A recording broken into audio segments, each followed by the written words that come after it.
Unaware his pregnant ex-wife is now married to a billionaire, Richard Blackwell sat in his Bentley 50 yards away, laughing with his mistress Vanessa about the muddy water they just splashed all over Emma, when a convoy of black Range Rovers with government plates pulled up to the street corner where his ex-wife stood, dripping and shaking. Richard's laughter died in his throat as he watched security personnel form a protective barrier around the woman he just called barren and worthless, watched a man in an expensive suit step out and wrap a coat around Emma's trembling shoulders, watched that same man's face transform from concern to murderous rage as Emma told him everything. "Wait," Richard whispered, his hands starting to shake on the steering wheel. Is that Alexander Sterling?"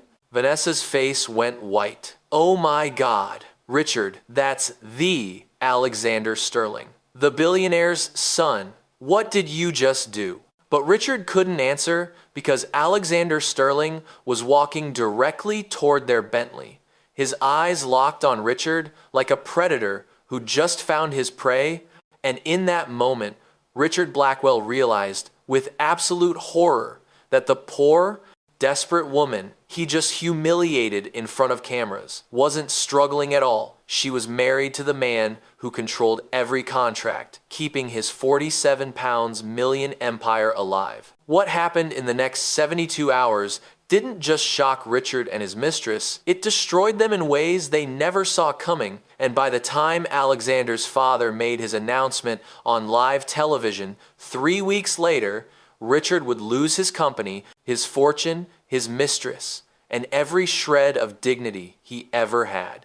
But here's what will leave you speechless. What did Alexander say to Richard on that street that made a billionaire CEO's face drain of all color? How did Richard's entire empire collapse in just 3 days after one phone call? And what happened when Vanessa realized she'd laughed at the most powerful family in Britain? Did she stay with Richard or abandon him the moment his money disappeared? Stay with me, because the moment Richard sees who just arrived to pick up his poor, pathetic ex-wife, his face transforms from triumph to absolute horror, and it's all caught on camera. Richard was still laughing, still pointing at Emma covered in mud, when he heard the sound of engines, multiple engines, approaching fast. His smile faltered. Vanessa was reapplying her lipstick in the visor mirror, still giggling. Did you see her face? God, Richard, you're terrible. She looked like a drowned rat. Richard wasn't listening anymore. His eyes were fixed on the 3 black Range Rovers pulling up in perfect formation. Their windows tinted so dark you couldn't see inside, their license plates bearing government seals that made his stomach drop. "Vanessa," he said quietly, "we should go." But it was already too late. The doors of the first Range Rover opened, and 2 men in dark suits stepped out. Not regular security, the kind of security that protects heads of state. They moved with military precision, scanning the street, speaking into earpieces, forming a perimeter around Emma like she was royalty. Then, the back door of the second Range Rover opened. Richard watched, his mouth going dry, as a man stepped out, tall, late 30s, wearing a suit that probably cost more than Richard's car payment. Dark hair, strong jaw, the kind of presence that made everyone around him look smaller. The man's eyes immediately found Emma, and something shifted in his face: concern, then horror, then something cold and dangerous that made Richard's hands start sweating on the steering wheel. "Oh my God," Vanessa whispered, her lipstick forgotten. "Richard, is that Alexander Sterling?" Richard said, and his voice sounded strangled. He watched as Alexander Sterling, son of Lawrence Sterling, chief operating officer of Sterling Global Holdings, heir to a 12 billion pound empire, rushed to Emma and wrapped his coat around her shaking shoulders. Watched as Emma looked up at Alexander with tears streaming down her mud-covered face. Watched as she pointed directly at Richard's Bentley. "Richard," Vanessa's voice was rising, panic creeping in. "Richard, that's Alexander Sterling. The Alexander Sterling. Why is he?" "She married him," Richard said, and the words felt like broken glass in his mouth. Emma married Alexander Sterling. The pieces were clicking together in his brain, each one worse than the last. The simple gold band on Emma's finger that he dismissed as cheap, the way she'd been glowing despite being covered in mud, the protective way her hands had gone to her pregnant stomach, not shame, protection, because that baby wasn't just any baby. That baby was the Sterling heir. Richard had just splashed muddy water all over Alexander. Sterling's pregnant wife, the Prime Minister's daughter-in-law, the future mother of the Sterling dynasty, and he'd done it while laughing, while calling her barren, while his mistress cackled in the passenger seat, while a teenager filmed the whole thing on their phone. "Drive," Vanessa said suddenly, her voice sharp with fear. "Richard, drive right now." But Richard couldn't move. He was watching Alexander Sterling's face as Emma told him what happened, watching the way Alexander's jaw clenched, the way his hands curled into fists, the way his entire body went rigid with barely controlled rage. Then Alexander looked directly at the Bentley, directly at Richard, and started walking toward them. "Oh God," Vanessa whispered. "Oh God, Richard, he's coming over here." Richard tried to start the car, but his hands were shaking so badly he couldn't get the key in the ignition. Alexander Sterling was crossing the street now, his security team flanking him, and Richard suddenly understood what it meant to be prey. Alexander reached the Bentley and bent down to Richard's window, his face perfectly calm, perfectly controlled, which somehow made it 1,000 times more terrifying. "Richard Blackwell," Alexander said quietly, and his voice was like ice. "I'm Alexander Sterling. That woman you just covered in mud, that's Emma Sterling, my wife, the mother of my child. And you're gonna pay for every second of what you just did to her." Richard's mouth opened, but no sound came out. His brain was screaming at him to apologize, to explain, to do something, but his voice had completely abandoned him. Vanessa tried to lean across him. "Mr. Sterling, I'm so sorry. We didn't know." Richard said. "She was nobody," he said. "Get out of my sight," Alexander said, not even looking at her, his eyes locked on Richard. "You have 10 seconds to drive away before I have you arrested for assault." Richard finally found his voice. "Alexander, listen. It was just a joke between exes. I didn't know she'd remarried. A joke?"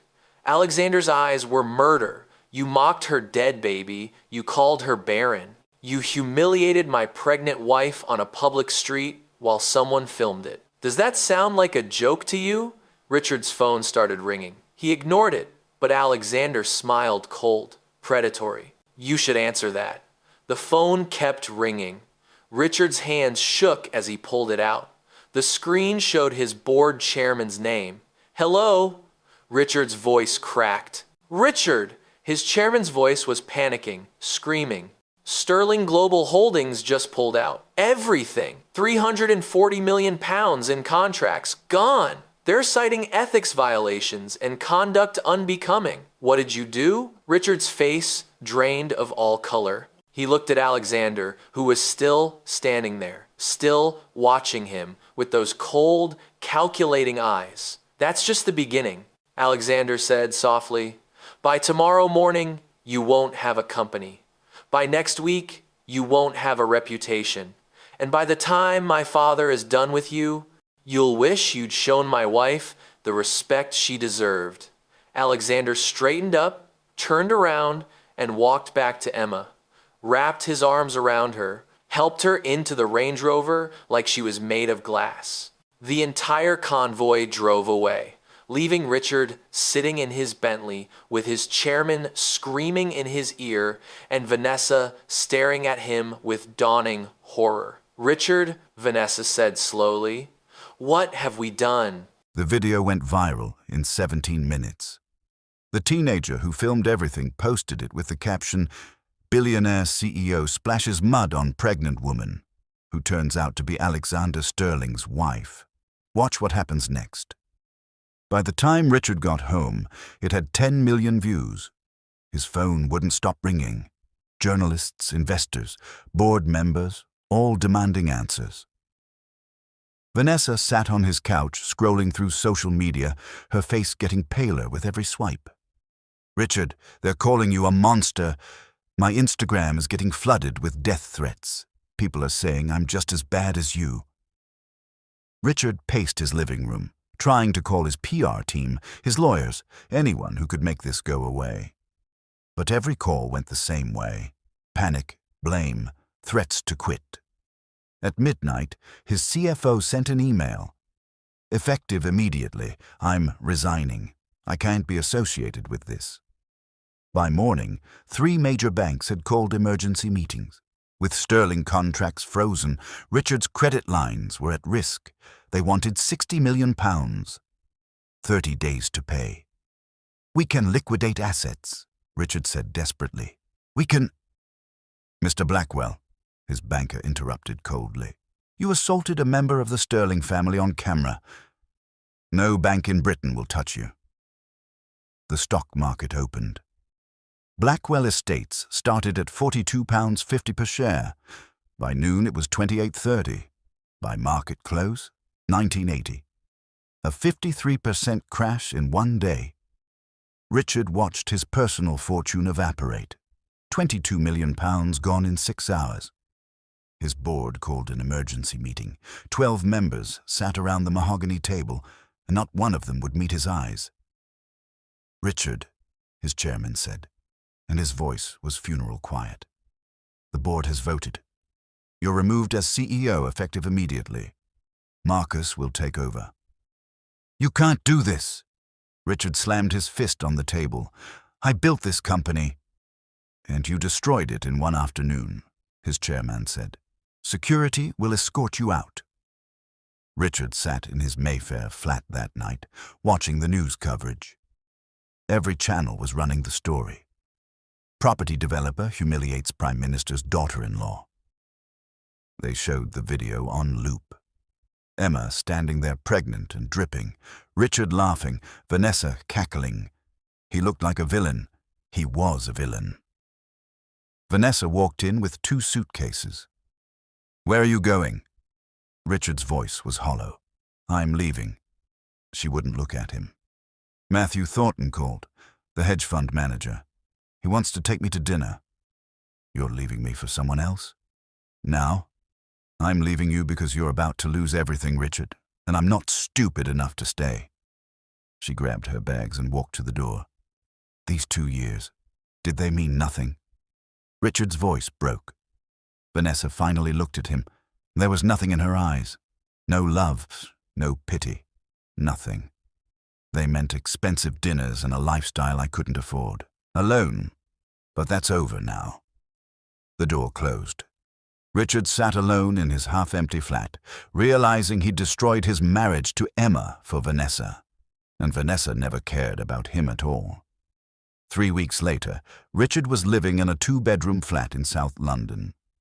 The Mayfair penthouse had been seized by banks, the Bentley repossessed. He worked as a property consultant now, making £65,000 a year, less than Emma made as a teacher. Vanessa's engagement to Matthew Thornton was announced in the Times. She looked radiant in the photo, wearing a diamond that cost more than Richard's annual salary. He saw the Sterling Family Charity Gala announcement on social media, a live broadcast on BBC One, raising funds for children who'd lost parents. Emma's passion project. Richard told himself he wouldn't watch. But at 8 p.m. he turned on the television because he couldn't help himself. The ballroom was magnificent. Crystal chandeliers, 200 of Britain's most powerful people in evening gowns and tuxedos. And there was Emma, standing beside Alexander in an emerald gown that perfectly showed her 6-month pregnancy. She was glowing, radiant, confident, loved. At 8:15, Lawrence Sterling took the microphone. His presence commanded the entire room. "Good evening. Thank you for joining us tonight. Before we continue, I have joyful news to share." The room went silent. "Many of you know my son Alexander married the love of his life this year. Emma Sterling has brought light and purpose to our family. She's shown us what true strength looks like. Kindness in the face of cruelty, dignity despite disrespect, love after heartbreak. Emma's eyes filled with tears. Alexander squeezed her hand. Tonight, I'm honored to announce that Emma is carrying my first grandchild, the heir to the Sterling family legacy. The room erupted in applause. Cameras flashed. Richard's hands gripped his cheap sofa. Lawrence's voice grew stronger. This child represents the future of everything we've built. Emma has taught us that true worth isn't about wealth. It's about character. It's about treating every human being with dignity. His eyes seemed to look directly through the camera. Which is why, I want to be clear, anyone who disrespects my family, who would harm my daughter or endanger her child, will face consequences. We protect our own. Everyone in the room knew exactly who he meant. Richard turned off the TV with shaking hands. 3 months later, the headline screamed, "Emma Sterling welcomes healthy baby boy." The photos showed Emma in a hospital bed, exhausted and glowing, holding James Lawrence Sterling. Alexander stood beside her with tears streaming down his face. Lawrence beamed in the corner like he'd been given the world. Richard saw the coverage on the tube heading home from work. A woman across from him was reading to her daughter from a picture book. The little girl pointed at a newspaper photo. "Mummy, is that the nice ladies? From TV?" It was Emma at a school opening, surrounded by children. "Yes, darling, that's Mrs. Sterling. She helps children learn to read." "She's pretty." "She is, and very kind." Richard looked away, stared at his reflection in the dark tunnel window. He saw a man who'd destroyed the only woman who ever truly loved him. A man who'd splashed mud on a queen and called her worthless. A man who'd lost everything because he never understood what mattered. The Bible says in Galatians 6:7, "Do not be deceived. God cannot be mocked. A man reaps what he sows." Richard sowed cruelty and reaped destruction. Emma sowed humility and reaped a kingdom.